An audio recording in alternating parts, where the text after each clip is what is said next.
Okay, good afternoon, everyone. I'm Liu Sang, come from Shandong University, China. I'm a visiting student in the University of Bermen. It's my pleasure to give a presentation here today. My topic is evaluating the utility of UDG using OMNeT++. First, I will start from the opportunistic network, and then I try to explain why it's necessary to validate the UDG model in the simulation. And then I will introduce how could we collect data from the real world, and how could we develop our own trace-based mobility model and UDG model in the OMNeT++. And next part is the simulation result and analysis. At the end, I would like to give a conclusion. First, as we all know, opportunistic network are a form of mobile ad hoc network which exploit human behavior and social relationship to build a more efficient and trustworthy message destination schemes. In the opportunistic networks, the message exchange can be opportunistic before it arrives the receiver. So when we want to simulate such kind of network, we have to know when people meet each other and how long the meet can be. That is the contact traces. But unfortunately, there are only a few limited number of contact traces available on the public database like CRODAT. So an alternative method can be compare the mobility model and the connective model together in the simulation to get our contact time traces. Trace-based mobility model always be regarded as more realistic than the statistical network because it uses user's real data. And the GPS traces are the most common and easy gotten traces in our life. Well, for the UDG connective model, this is the simplest connective model compared with some more complex propagation model like relay, rechain, and so on. But it still be used by some simulators like WAN and addition. The reason might be the short range of communication through the technology like Bluetooth, which is less than 100 meters, and a few minutes of contact time duration makes in the opportunistic makes that path loss and fading is uncommon and necessary and not necessary. That might be the reason, but till now nobody have validated it. Therefore, the question comes whether the UDG model is realistic. To answer these questions, we have an idea. We want to compare the contact traces from the simulation, that is OMNeT++, with the Bluetooth low energy field in the real world. Bluetooth low energy field is logs the contact time traces by somehow. And another field is also necessary is the GPS field. We use this field as an input for our simulation. But how could we get these two fields? We have an application, Android application called Bluetooth Contacts. It was developed by the OMNeT University of Bremen. And 22 users were invited to install this application on their personal smartphone for 6 weeks. And the GPS fields and the Bluetooth fields were created and sent to OMNeT via email. Instead of using these two fields directly, we would like to do some data conversion. For example, for the GPS coordinates, there are latitude, longitude, sometimes even have the altitude. So it's necessary to change it to the Cartesian coordinates. We use the Gauss-Kruger map projection to transfer them. That is a very popular, common projection in the national and international map. And for the BRE field part, there is no real contact time. Only the received beacons are recorded with an unfixed interval. So we have to set a threshold to help us get the real contact time. For example, if there is no beacon arrived in 90 seconds, we regard this the previous contact is broken. The next part is trace-based mobility model. The user's position was analyzed according to the trace field, and after that, the user will get their next position and arrival time from the trace field, and calculate the average speed between the current position and the next position. Then the user will move along the next position to at the calculated speed. After arriving at the new position, it will read the next position and arrival time, and so on and so forth. Until there is no more position to be read in the trace field, it will stay the same place waiting. This kind of movement is very similar to the line segment, which has already extended in the OMNeT framework. So we inherit this line segment in the OMNeT framework as a movement and develop our own trace-based mobility to get the target position by inputting our trace fields. As we mentioned before, UDG model is very simple. It only depends on the valence range. In this graph, the red point means the user, and the blue circle means the user's valence range. Once one user moves to another user's valence range, they two can be connected with each other, and they can change the information. According to this, we have a float chart of the UDG model.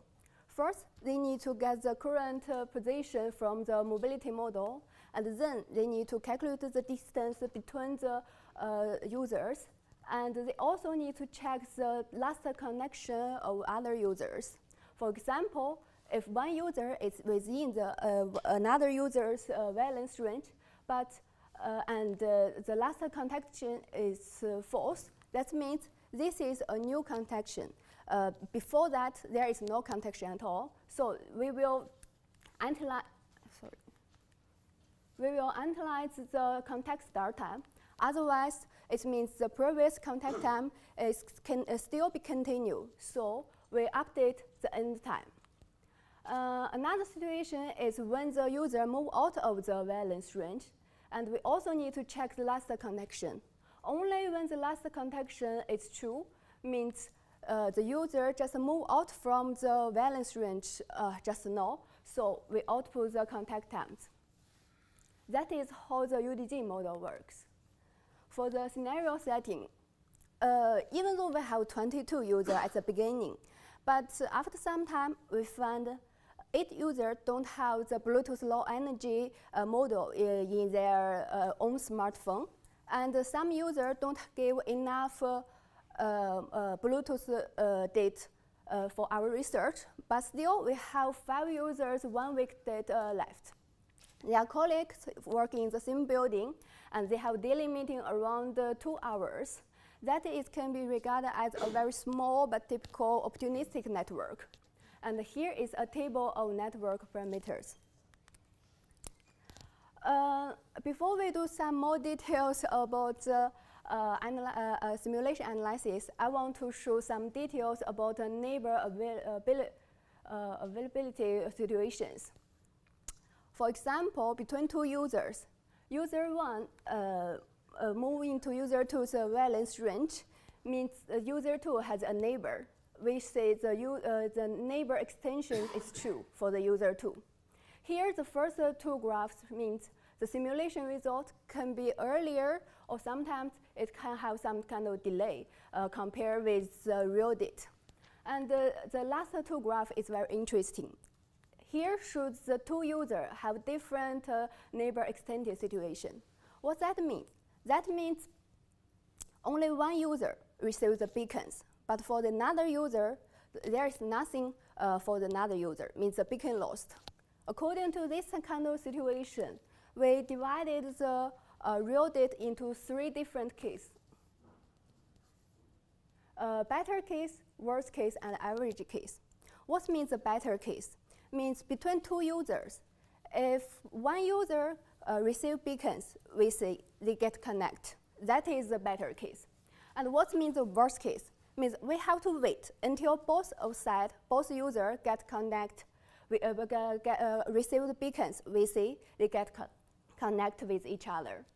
And average case means the mean value of the worst case and the better case. Here is a matrix called absolute difference of contact times. We divide it by ourselves. That means for each user, we cut the whole simulation into key parts, and for each part, we have we calculate the deviation of contact time between the real data and the simulation, divided by this part of the simulation time. And then we get an average value. For each user's every part. That is called the absolute difference of contact times.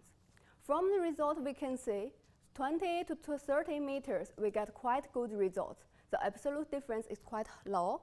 And even for the worst case, the result is still reasonable, less than 20%. And the next matrix is average contact time per hour. We also put it into 3 different cases for the real date. And because this is the real date, it won't change with the increase of the simulation parameter. So there has a 3 strange line. And with the increase of the valence rate, we can see the contact time per hour for the simulation part has a very obviously increase. And for the 30 to 40 meters, the simulation result matches the real date pretty good. And the last graph is the histogram of contact times. We choose the 20, 30, 40 meters to have a look. Because these 3 values, we got quite good result from the previous 2 graphs. And when the valence range equals 30 meters, we see the distribution of the contact times has a most similar distribution with the real one. So we would like to give such kind of conclusion. The contact time from the simulation part followed based on the UDG model, follows the same pattern as the contact time we got from the Bluetooth part. And the UDG should be effective as a contact time model and also be useful to extend the contact time from GPS traces in the simulation based on our extreme scenarios. And the last part is this work has been accepted by the ad hoc no 2017, and we are very open to any kind of discussion. Yeah, thank you. Thank you, Liu, for your presentation. We have time for a couple of questions, actually, from the audience. Any question? Okay.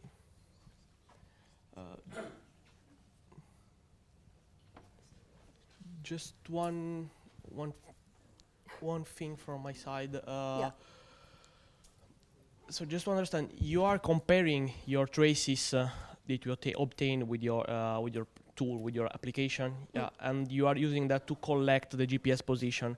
The thing that I haven't understand is that whether you are using also these traces to compute the contacts, or you are actually... I have a separate contact time, real contact time. From the application, we have 2 fields. One is GPS field, one is contact field. That contact time is not depends on GPS, it's separately. They have 2 different contact time.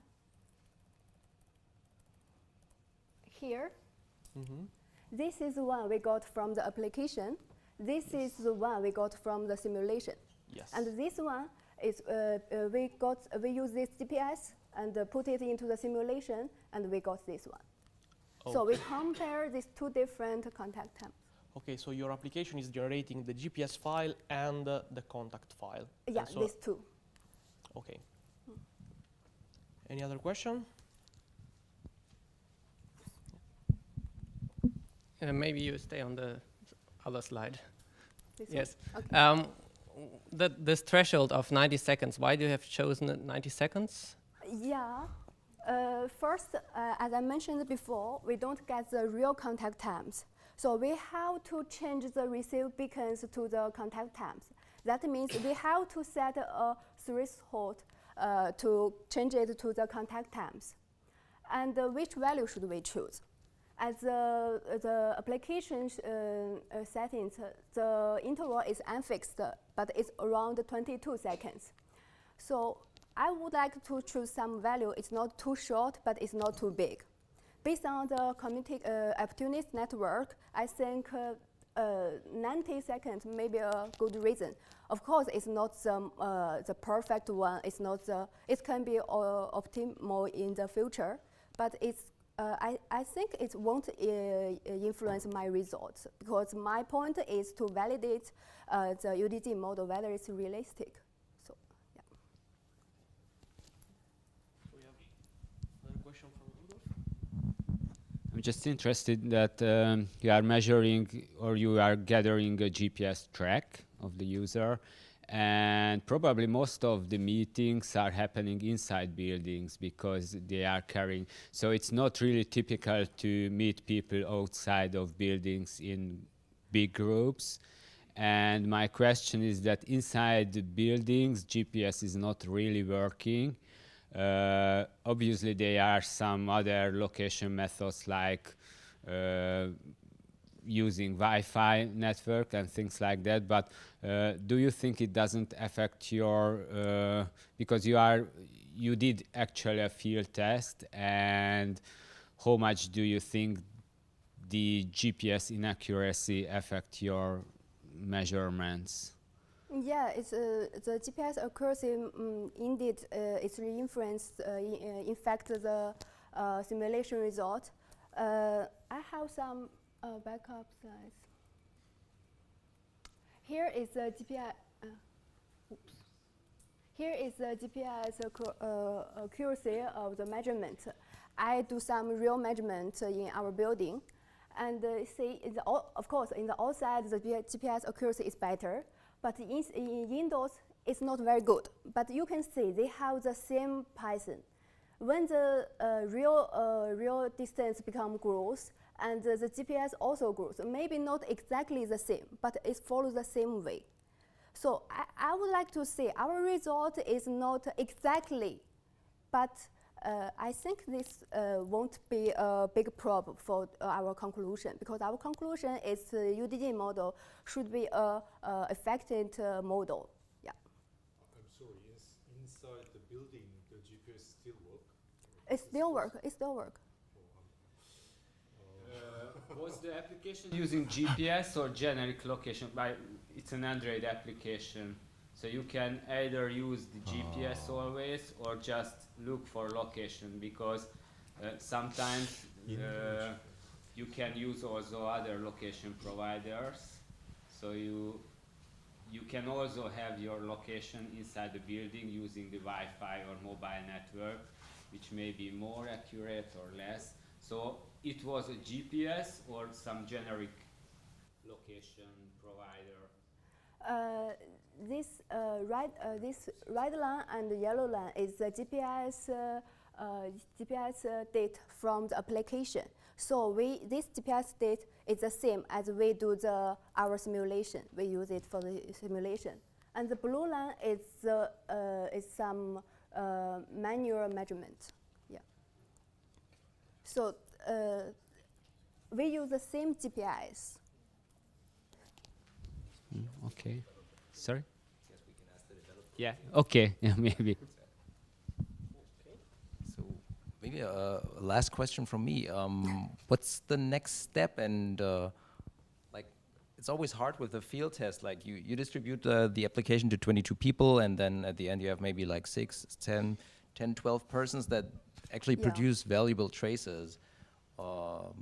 Any ideas of like extending the field test or going the other way around, maybe getting some anonymous traces from the Wi-Fi network here, the EduRoom network at the campus, and using this to find out if people like been served by the same Wi-Fi spot. Maybe you can model some connectivity over there. What's going to be the next step that you're planning to do? Yeah, this can be to do more, to collect more data, maybe put into the IoT scenario, huge number of device. And we can also work on the opportunistic network, because the next step we would like to put all this project, we have already validated the UDG model is realistic. So the next step, we would like to remove the mobility model and UDG model from the simulator, put it into a Python or some place to compare the simulation time in the Python and in the OMNeT++. Because in Python, user won't be moved. This might be save some time. So maybe for the huge number of simulation, it will helpful. So that is, but also we can also collect more data. Okay, so thanks again, Liu. Yeah, for your thank you. presentation.